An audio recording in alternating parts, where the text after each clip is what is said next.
ఒక ప్రత్యేకమైన చోటుని సంపాదించుకుంటారు. ఆ చడ్డి దోస్తులు, ఆ అమాయకపు నవ్వులు ఇప్పుడు ఎక్కడున్నాయో.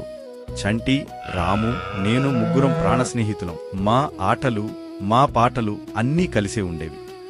ఒక్కరోజు ఒకరం కనిపించకపోయినా ఆ రోజు మాకు ముద్ద దిగేది కాదు.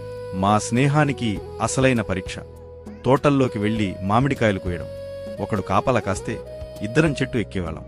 పట్టుబడతామనే భయం కంటే ఆ కాయల్ని పంచుకోవడంలో ఉండే సంతోషమే మాకు ముఖ్యం.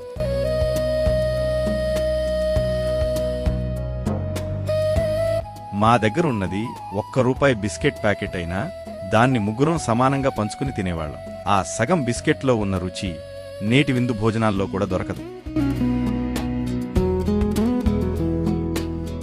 బడిలో కూడా ఒకే బెంచి. మాస్టారు నన్ను తిడితే వాడు ఏడ్చేవాడు, వాణ్ణి తిడితే నేను బాధపడేవాణ్ణి. మా హోంవర్క్లు కూడా ఒకరికొకరు సహాయం చేసుకు